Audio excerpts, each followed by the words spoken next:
Follow me into the Twilight Zone. Alright, I'm just fucking with you guys. It's Weird Alicorn, and we are back to read more of The Ocean Above Us. I got my water with me. We got like half hour to spare here or so. So we gonna get this done. When we last left off, we were where were we? It was like it's been like a day since I read it. We last left off with him waking up Fluttershy waking up, and then he's gonna go to Sparkle Simplicities, the main character Nimbus. He is going to go to Sparkle Simplicities to get shit done. Apparently, Athena wants him to. Athena was a thing. And so let's just get right into it from where I left off. Once again, this fanfic is by Diz037. Check him out. Check his Fanfiction page out. This can be found on fanfiction.net. Check his YouTube page out. He can be found on youtube.com, which is probably where you're listening to this. So let's just get right into this epic story. We have a break in the text from the last section, and the next half hour is spent creeping in the shadows and hiding behind things as splicers fought each other, broke things, and generally caused trouble throughout the corridors of Rapture. As Nimbus explained what he had learned from Athena, they followed the signs that would lead them to Sparkle Simplicities, thanking their luck for attracting no attention. The doors in Rapture were automated, designed to open when somebody neared it. Some doors, however, were damaged, malfunctioning, or had some other reason they couldn't be used. One such door was a door that led to the front lobby of Sparkle Simplicities. Okay, there's damn doors. Athena! Nimbus hissed into the radio, turning the volume down low to avoid being heard. We're blocked out of Sparkle Simplicities. The door doesn't seem to have any power. Athena had like a Brooklyn accent, right? It was like a Manhattan accent or something. I'll try to do like a accent or something for her. Athena sighed. Twilight's probably gone and made sure no splices could get in there. Okay, that's gonna be my accent for her from now on. Well, are there any other ways in? Unless you can talk a Big Daddy into knocking down one of those doors for you, I don't think so. Give me a minute to think. The radio went silent, and Nimbus just barely heard the quiet voice of his follower. Did she say Twilight? Yeah, that's who we're going to meet in there. Oh, I didn't know Twilight was down here. Oh, I hope she's okay. Well, she has a good head on her shoulders if she knows enough to lock herself in here. The radio came to life again, broadcasting Athena's voice.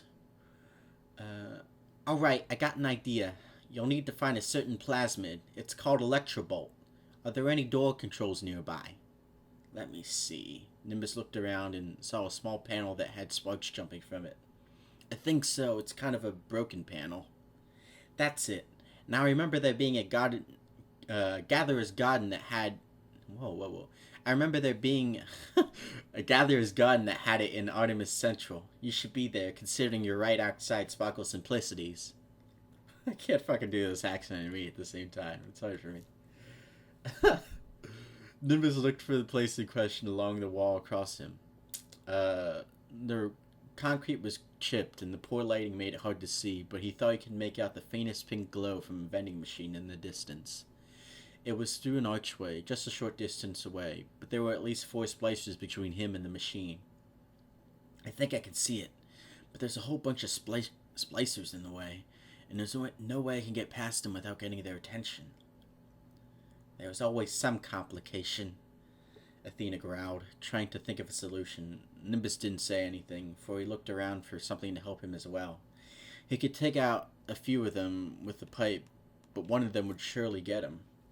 A hoof tapped on his back, and he almost jumped out of his coat. He caught himself and turned around to face Fluttershy. What? He whispered. Fluttershy replied just as quietly.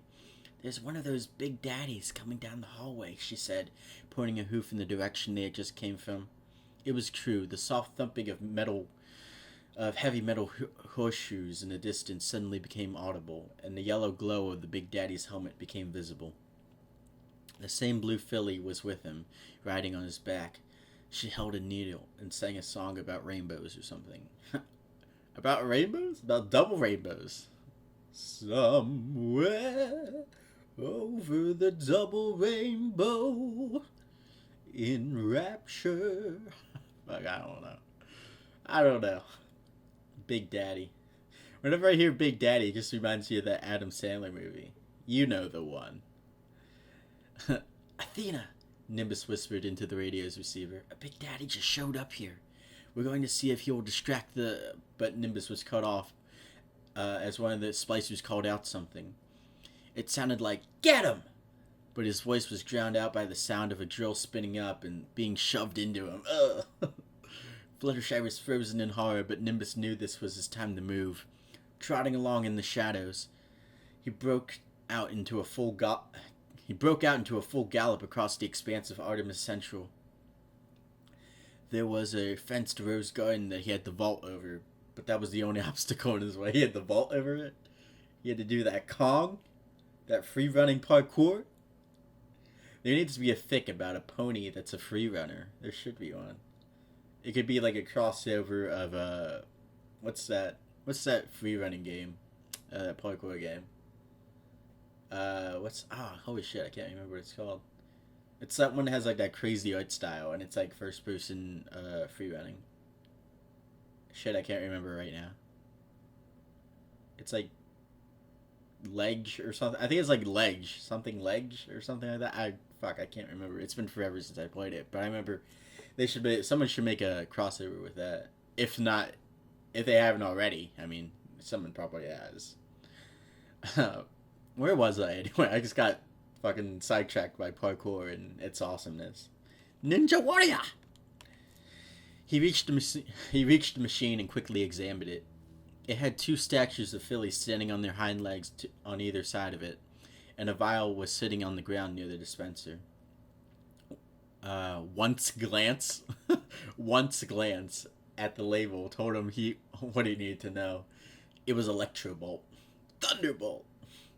Picking it up with a hoof, he noticed that a small syringe wrapped in plastic was attached to the side of it. The vial? What? He noticed that a small syringe wrapped in plastic was attached to the side of it, the vial. Okay, another typo there, I guess. He unwrapped the syringe and stuck it in the opening of the vial. He quickly extracting its contents by pulling the plunger back with his mouth.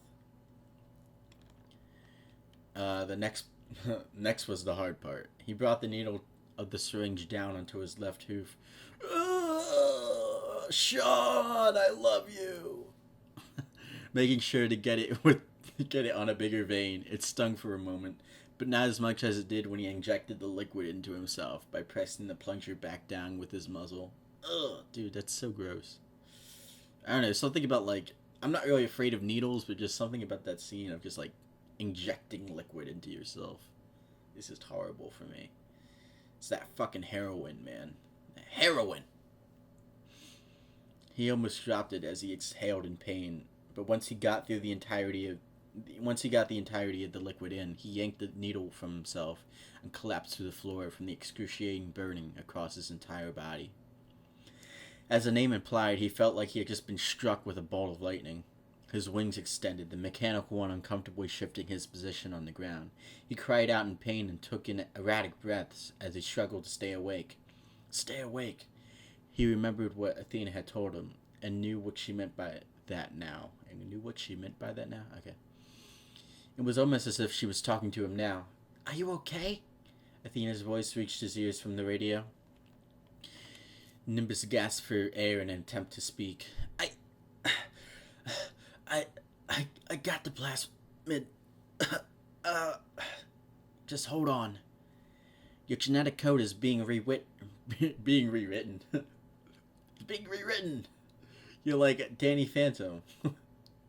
You're turning. The first one is always like, oh, okay. I just totally lost where I was reading. Just hold on. Your genetic code is being rewritten. The first one is always a kick in the flank. He looked at his hoof and noticed it was starting to crackle with the power of a thundercloud. Blue bolts of electricity jumped from his hooves, and he felt the pain subside. He did it. He had just genetically modified himself. As he breathed deeply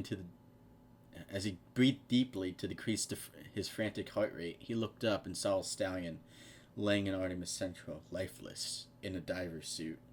The Big Daddy was dead. No! No, Big Daddy. Alright, so that's the end of the second chapter. The author's note says, "Don't worry, the phrase, 'would you kindly' here is a reference to the original game, but not a secret activation phrase." What? Okay. For those of you who don't know, hammer space is the space that any fictional character may store any number of items without them weighing them down.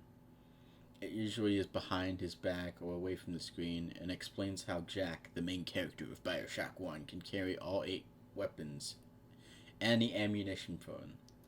Since the only way it can be explained is by a way of fourth wall destruction, I figured that Pinkie Pie would be the only pony to teach him such a feat. Pinkie Pie, yeah, Pinkie Pie, the destroyer of fourth walls. So that was cool. I didn't really care. He could just hold weapons. I really wouldn't have minded. So I enjoyed that chapter. That was pretty cool. Him getting the plasmid. Now I assume he's gonna learn how to kick some ass. In the next chapter, he's probably gonna have to take on those splicers. A couple of grammatical errors. Hey, whatever, it happens. I understand. You want to get your chapter out? I don't know. I don't know if he has an editor or not. Maybe. Someone should offer to be his editor. Not me, because I suck at editing. I can't fucking... I don't even know where to put commas and stuff myself, so... I'm terrible. So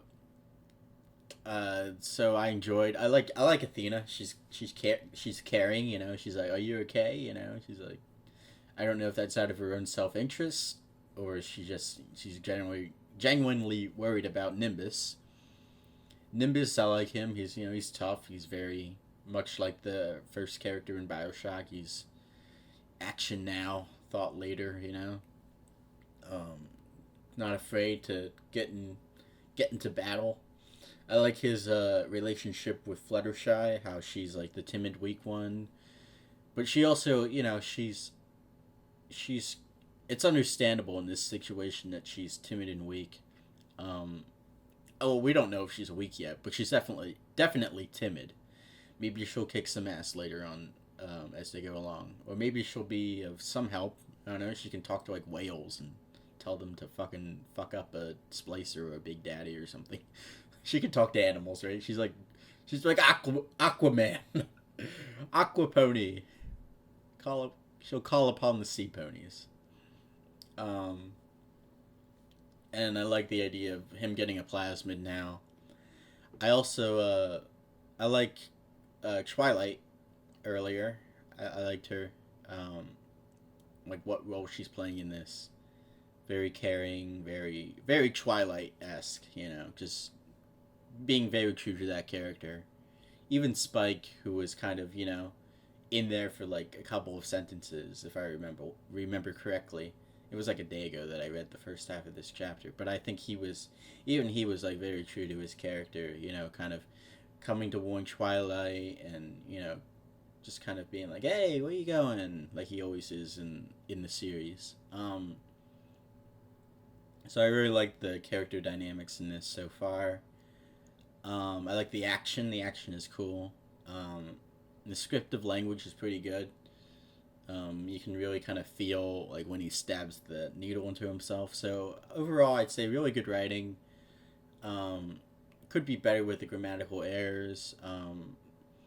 Perhaps I think it's I don't think it's like the great writing. It's more like great pacing in a way. It's very, it doesn't get hung up on itself, and I like that in the story. It doesn't drag on for too long about any one thing, but instead kind of feeds in information as it's going along. At least that's how I feel, and I think that's really effective writing. if you can, you don't have like one kind of big exposition dump, and I had to read 15 paragraphs of just fucking, oh, I'm this guy and I come from this place. Oh, and this place is this. Oh, and that place is that. And I think it also comes from the fact that Bioshock in the first game had a very good opening where you didn't really have to get all this exposition. The most exposition you get in the beginning is from Andrew Ryan's monologue in the beginning. But other than that, and which is what he did in this story, obviously, but other than that, it's kind of like the environment gives you all the cues you need to know. Like, even if you haven't played Bioshock, this would be a pretty cool story. It's like what's going on. It helps to have played Bioshock to understand Rapture, and really what it looks like. But he does a good job of explaining it. Overall, I really like this fic.